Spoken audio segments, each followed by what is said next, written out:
Every day, you and I get bombarded with negative news. And just like our bodies becomes what we eat, our minds become the information that we consume. If you want to stay positive, it's so important that you also listen to stories that inspires you and uplifts you. In this podcast, we interview world-leading experts dedicated to solving the world's most pressing problems. And if you stick around, I promise you will not only be as informed as if you watch the news, you will feel uplifted, inspired, and have more positive energy in your life. Welcome to Great.com Talks with. Hi and welcome. Today Great.com talks with Lorraine Goodman, who is the executive director at LALDEF.org, which is the Latin American Legal Defense and Education Fund. And if you haven't heard of them before, they are a grassroots nonprofit organization that are formed to defend the civil rights of Latin Americans and facilitate healthcare access and education to them in the Mercer County area, which is in New Jersey. So if you're new here to this podcast, and if you haven't done it already, please consider hitting subscribe, because today we will explore everything LALDEF is doing to help Latin Americans in New Jersey. Lorraine, hi, so good to have you on. Hi. I got this injection of energy just from you saying hi to me before this interview started. So I'm excited to speak with you. And how would you define LALDEF to someone that might not be so familiar with your cause and the challenges that you're facing? Challenges we're facing. So actually, New Jersey, I think, is the seventh largest home for immigrant populations in the country, which I think people are not, you think Arizona or New Mexico, like on the border.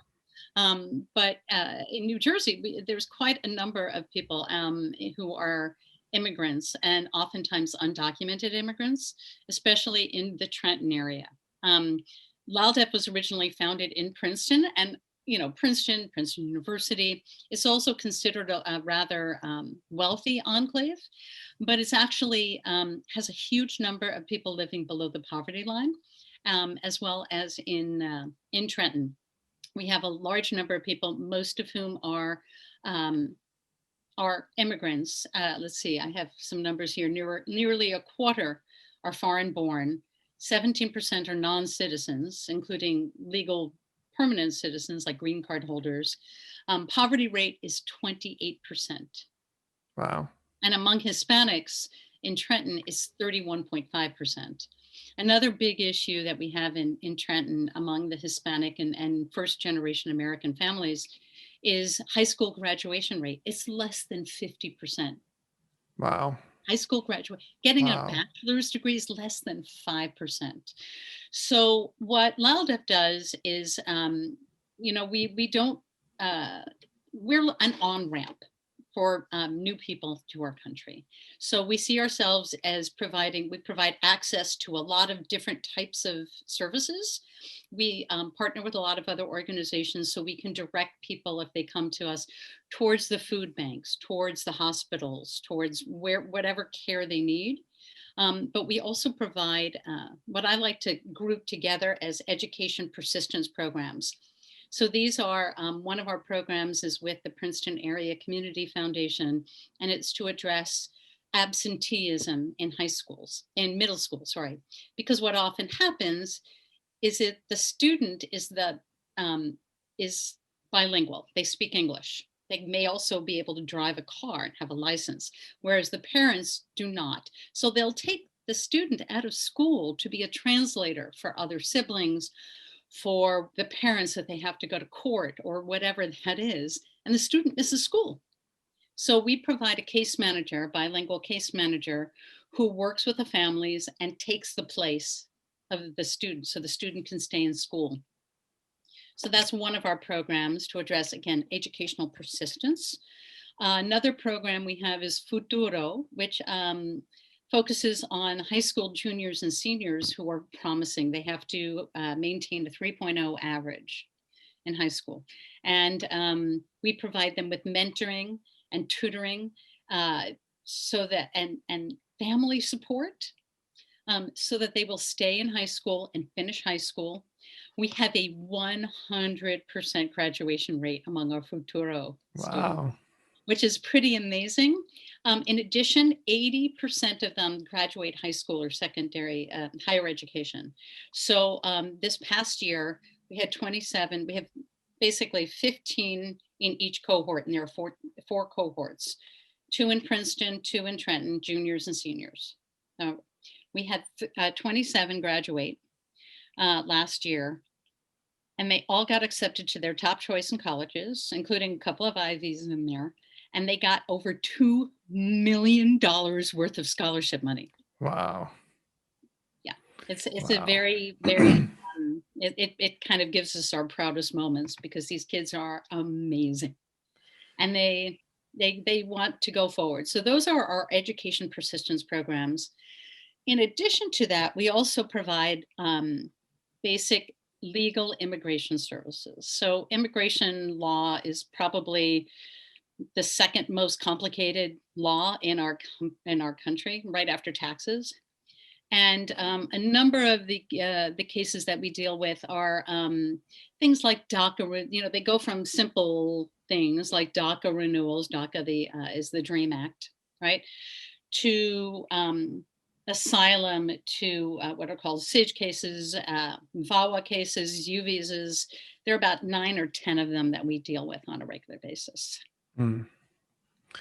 Well, to address a couple of things you said there, I saw how proud you were when you talked about your graduating students, and I can imagine how grateful they have been for getting the help and support from organizations like yours through this process. And I can also imagine what a sense of relief it must be when you're new to a country to get the legal help in such a complicated process. So imagine now that me and other listeners from Europe that might not be so familiar with the circumstances in the US, like, what is it like to be, because you used the word immigrant and non-citizen, like what does it mean to be a non-citizen? How does that affect your life, except for the lower probability of finishing high school, like you mentioned? Well, I mean, right now, and obviously over the last 3.5 years, things have just gotten horrible. And especially with the whole COVID situation in New Jersey, and New Jersey was struck very early on and very hard. We're very close to New York.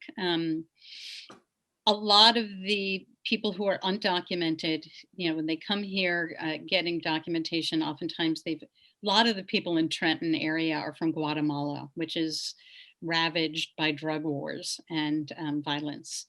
And the people who come here, they try to stay under the radar because they did not come here legally. They came here crossing the border in some way. And they take jobs as house cleaners, grocery workers, landscapers.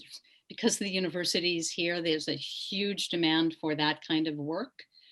But those are the people who are out and about and providing the services that we all need while we're closeted at home, trying to quarantine and not get sick.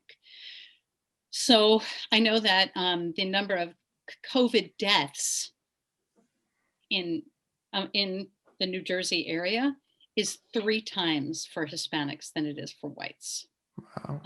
Yeah. So COVID has hit incredibly hard. Also, people are not, because they're staying at home, they're not hiring house cleaners anymore to come in and clean their homes, right? So those people are out of work. A lot of people in various different jobs, if they get sick, they don't have health insurance. A lot of them live in multifamily homes. So one person gets sick, everybody gets sick. They're afraid to go to a hospital because they don't have ID. They're afraid of becoming a part of, I can't think of what it's called, but part of the care that, the government relying on the government for care. and being ID'd as undocumented. And we had a Futuro student, a high school student, who was like a 3.5 average at a 4.0, a good B+ student who was doing really well in the program, get detained by ICE. The immigration, I don't even know what ICE stands for, but it's, I believe it will get better with the new administration, but right now they live in fear that someone's going to get deported or detained and their families are going to get broken up.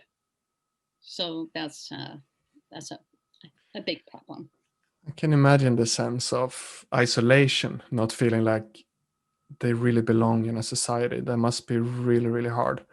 And I'm curious about what you just mentioned, now that we have a new administration coming in at some point. Mm-hmm. So how is that going to change the outlook for Latin Americans living in New Jersey and in the rest of the US? Well, Joe Biden, President-elect Joe Biden, has already said that he intends to bring DACA back. Right now, and what is DACA for the one not aware? So DACA is the DREAM Act that President Obama implemented with an executive order.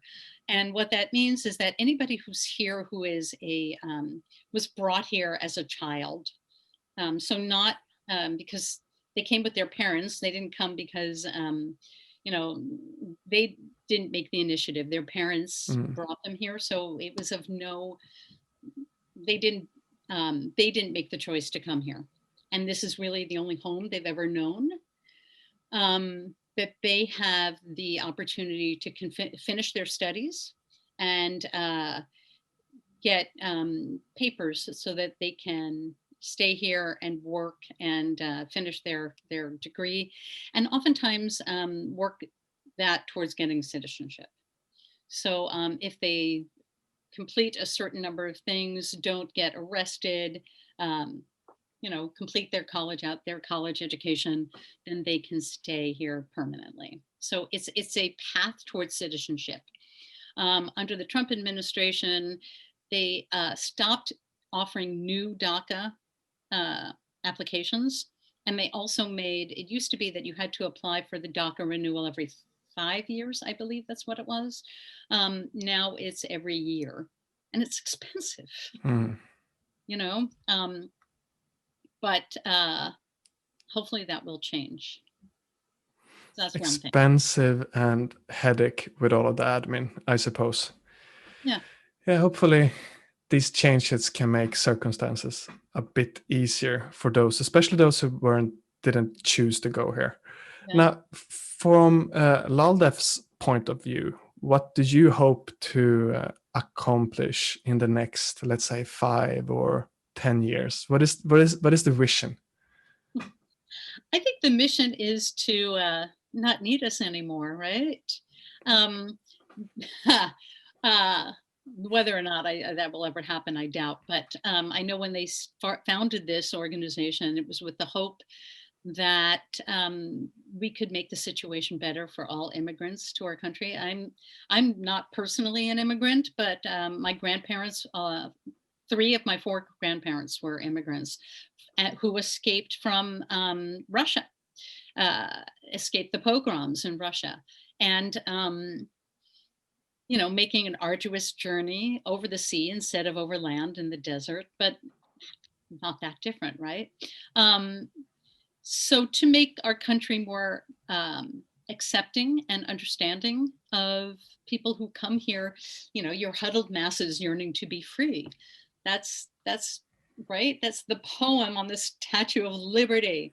And that's what we should strive for, I think. So I would love if our legal immigration law could be simplified and made more welcoming to people who want to come here to make a better life. And I think most of the people who come here want to make a better life. I think so too. And imagine now then someone listening to this might be living in the US or outside of the US and would also like to see the States become a more open country. what can they do to help, to have some kind of influence? Well, I think there are a lot of things. If somebody would like to make a donation to LALDEF, we would very much appreciate that. We are a small organization right now, and we are going through a number of growing pains. So any support, financial support is always welcome. And we have laldef.org/donate. So that's one way you can help, absolutely, to help LALDEF. I think another way is to support any and all organizations that are fighting for human rights, women's rights, and yeah, I mean, there are a number of them. The ACLU is a good one. You know, we're a good one too, but we're very local, whereas the ACLU is certainly national. Yeah, and I can see how for some people supporting something smaller and more local can have a better feeling to it compared to a very big organization where you don't really know exactly where your money is going. And what can someone do then? Let's say they are interested and want to just tip their toes in the water and maybe just stay up to date to what you guys are doing. Do you have some kind of newsletter, or how can they follow your work? Sure. So we are on Facebook. So you can certainly find us on Facebook, which is LALDEF, Latin American Legal Defense and Education Fund on Facebook. And we post a lot of stuff there. We do have a newsletter, and I believe you can also sign up for our newsletter through our Facebook, as well as on our website, laldef.org. And we do a newsletter about 4 times a year. But we do post a lot on our Facebook page about what's going on. And that's pretty much it. For those people who are insiders, which that means a donation of $500 or more. We occasionally, you know, pre-COVID had a number of events where we would like stakeholder events or meet the new ED events, things like that. And not hosting those right now, obviously, because of restrictions, but we hope to be able to do those again in the near future. Beautiful. Let's together hope then that 2020 has been the craziest year yet, that we're moving into brighter times. And Lorraine Goodman, thank you so much for taking the time to speak with Great.com today. I highly appreciate it. You're quite welcome. Thank you. And thank you to all your listeners. I appreciate your help and support. Thank you. And for you listening, if you enjoyed this conversation, if you would like to see conversations like this get spread further, it would be really helpful if you went into your podcast app or on YouTube and pressed subscribe. That will greatly help us get through the algorithms so more people can hear uplifting and positive interviews like the one we just did. And we see you in the next episode.